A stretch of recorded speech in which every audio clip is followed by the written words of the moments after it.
Well, in the fire, the only thing that burnt in the house was the mattress. It just made a lot of smoke. Yeah. Nothing Yep. else happened to the house except the smell. Yeah. Right. And the house was empty. It was nobody was living in the house. And that was all So for show too. yeah, and that was when you explained that to the jury, because I remember in your testimony you explained Mhm. that in greater detail than, Yes. when they were trying to make a thing out of it, with their witnesses. The jury got it. They're like, okay, so he's undercover for the FBI. He's got to keep up appearances for these people. Nobody was going to be harmed. A little Mhm. property damage isn't the worst thing that could happen. It's like vandalism. It's not, it's a misdemeanor. That's right. It's not a federal crime. So, and that resonated with them. They really listened to you when you were talking up there. They They were did. hanging on every word. Well, think about it too. How do you give me all these rules to do that I can't do, but yet I have to still play the part of a gangster or a wannabe a guy coming up in the life or whatever? You mean to tell me I'm hanging around with two, three guys and we get into a fight in a bar or wherever we are? Am I supposed to run into the bathroom and hide? You know, Right. how am I supposed to say, "Yeah, we're gonna do these things"? On a couple occasions, I went with Dominic. You must remember Dominick Cicale was my captain. I, I, Yep. I went with I went with him to do certain things. What was I supposed to do? Say no, I can't make it. I got a cold, or I can't do this. They want you to get the information, but yet I'm limited to how I do it. And now I was there was a hit. Dominic had gotten the green light to kill Mikey Washwoman, the Nose Mancuso. I have to say Washwoman because that's his new nickname Dominic gave. So I don't yeah, so I don't know if you remember him or whatever, but I had told the FBI that this guy's going down. And they said, "Well, do what you got to do, Joe, to protect yourself, but just let us know right afterwards so that this way we could protect you." Protect me? How you going to protect me? I just put a bullet in this guy. I Yeah. probably would have So shot him after Dominic because Dominic hated him more than me, but well, that was a big part of your testimony too, was back when Vincent Prizzuti got on the stand, they didn't believe a word he was saying. And no. when they asked him, if you recall, because the way that he got you to work with him was those photos of your father's exhumed body decaying, all of this stuff. Um, when Jose asked him about that, is did he show you those pictures? He denied it on the stand. He perjured Yeah, himself on the stand. And you yeah, could tell because he kind of giggled when he said it. He was like, yeah. no, like it was so blatantly obvious. And he also, I mean, he didn't downplay what you had done. He said it. You helped put away 200 and some odd burglars, thieves, whatever it was. They weren't personal friends of yours. They weren't people that you No. necessarily had relationships with, but they were people you had encountered and things that you had heard on the street. Mhm. And, and that was enough for them. They to piece together cases against these people. You didn't Right. have any direct, your information to them was not total or complete. It was That's right. pieces of things of ongoing investigations they had, and it helped to put the final piece in a puzzle or put another piece in a puzzle. So when people say about you being a rat or you being this or that, it's easy to say negative things about somebody that you don't know. Um, but if you understood what was actually transpiring, you helped them close cold cases, families who lost loved ones, in Mhm. some cases, innocent people, not mob members, but who got hit for bad business deals or, something that didn't go some gangster's way. You were able to provide those families with closure and peace Yeah. because their loved ones were dead and they had no idea who had committed the crime or where, even in some cases, where the people were. There was so many things that you were able to help them with over the years that were virtuous things. They weren't, I'm not making you a saint by any stretch of the imagination, Joe. You know, we both know you're not. But but the fact is that you provided pieces of information to them that help them close cases and give families peace of mind and put their loved ones to rest. Because when you have all those unknowns There, you never stop thinking about it. Now, will they ever get over the loss of their loved one? Probably not. But No. at least they have some closure as to what actually transpired and who did it and Well, why. exactly, and you know something? I never did anything to my friends. I had friends of mine out there in the street, and I knew what they were doing. I never said anything about any of them. You know, not everybody I knew what they were doing. There was some things.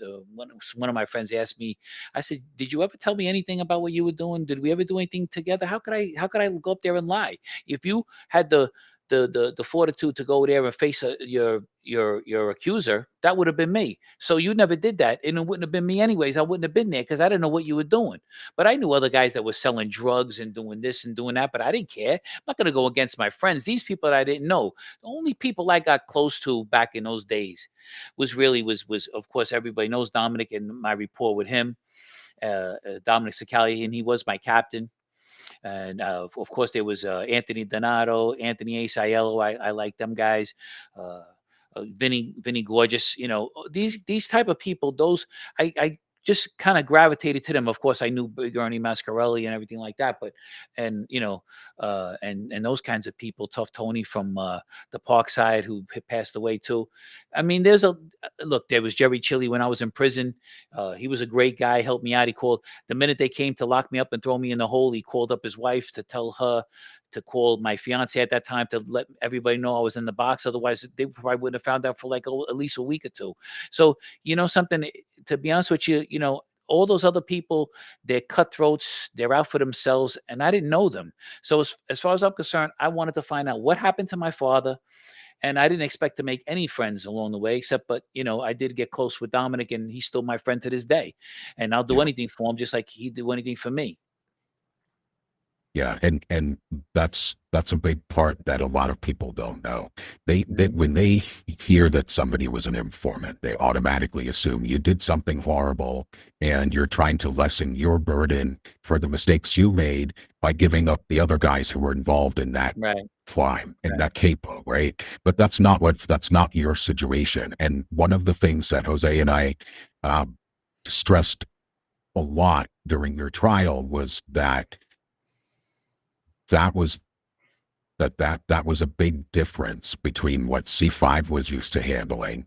You Right. know, C5 was used to guys, they'd pick you up, you committed a crime, like your first bit when you got picked up choking out that guy.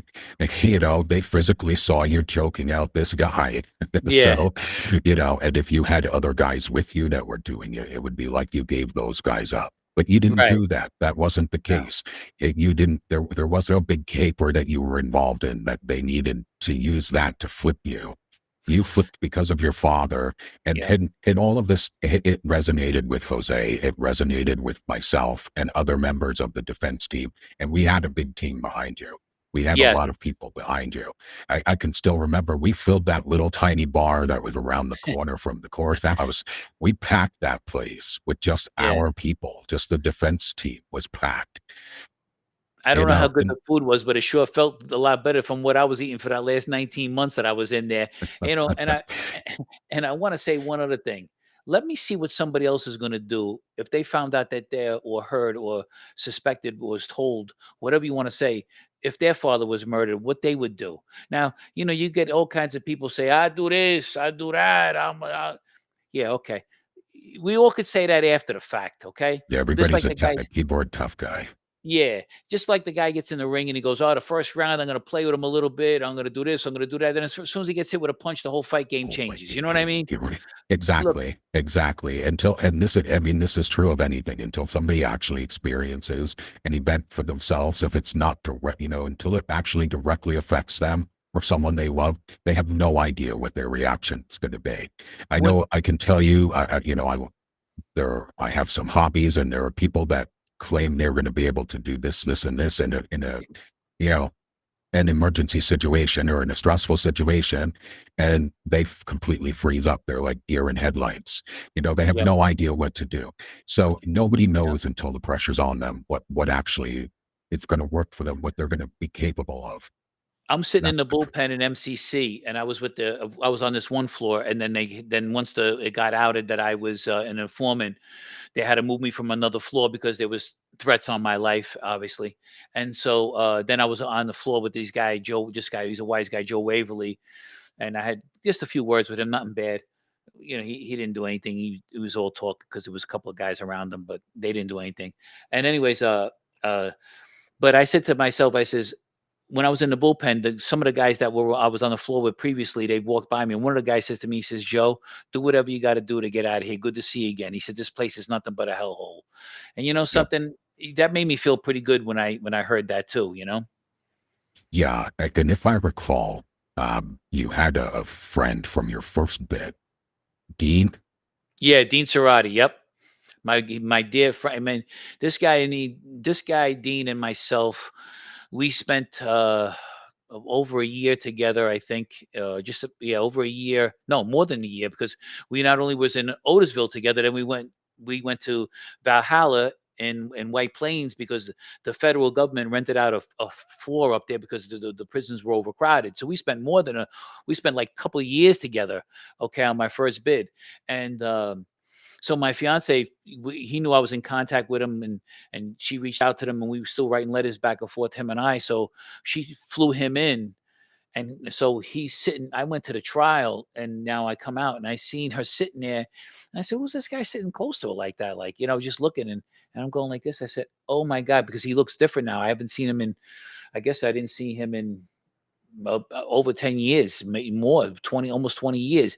So, because he still was doing time when I first went in, when I got out and released.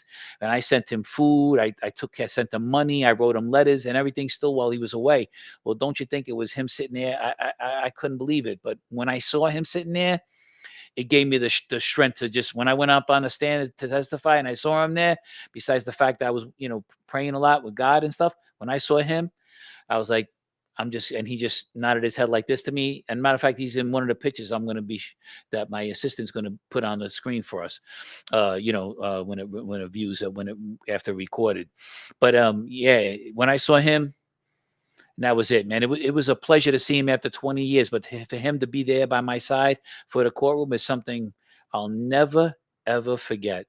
Dean Cerati, my real friend, It's funny, a brother. he really was. I remember at the trial speaking with him briefly and him saying to me, "Joe's kind of in this mess because of me." And I said, "What does that mean?" And he said, "Well, when we met back in the day, I Yeah. told him, cooperate, work with them, do Yep. whatever you got to do to get yourself out of here." He did. You reminded me of that when you said that about this guy, that, told you, just do whatever you Yeah. got to do to get out of here. This place is a hellhole. Mhm. I remember Dean telling me that, and that stuck with me because I was like, and here this guy is 20 years later showing up to your trial. He was there for your judgment, for the acquittal at the end, Yep. which Yeah, was and really cool that he was yeah. there for you. Like that he came, I remember because he told me, he's like, "I'm here for like, 48 hours or something," he said. Yep. And I just needed to be here for Joe. It made me feel like, first of all, it's just good to see somebody you haven't seen in 20 years or whatever, you know what I mean? But then to, that he came for you like that. I mean, see, he never forgot what all the stuff that we did together in the prison. We wrote poems, we wrote letters. I mean, and he was tough too. This guy Dean too. He was bigger than me. He's tougher than me.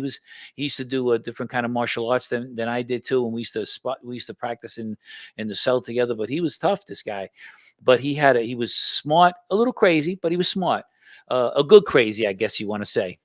Uh, but when I guess, he says, oh, he told me what he wanted out of the groceries I would get him because he went from the federal back to the state because he started in the state prison. And so I took care of him as best I could, and I was making money, but I never forgot him. And I still never forget him. I hope to see him one day. I hope he gets to Yeah. see this air and tell him I miss him. He's another one who got the shaft from the system because his time Yeah. was based on a bar fight, right? He got into a bar fight and him and this Hmm. other guy, and the guy got knocked down and ended up dying. Hmm. And he got 10 years for that. And just before his 10 years were up, they changed the law and they tacked on another 10 years and 3 months to his I know. sentence. So he was getting ready to get out. and they held him for another, they doubled his sentence, which was insane. And what the extra 3 months was, I don't know, but yeah, I got the opportunity to talk to him a little bit at the bar afterwards because Uh, there was just everybody was just so relieved, and all of us yeah, were so tired because it was a very, like a bum rush from the suppression to the trial to get you through everything.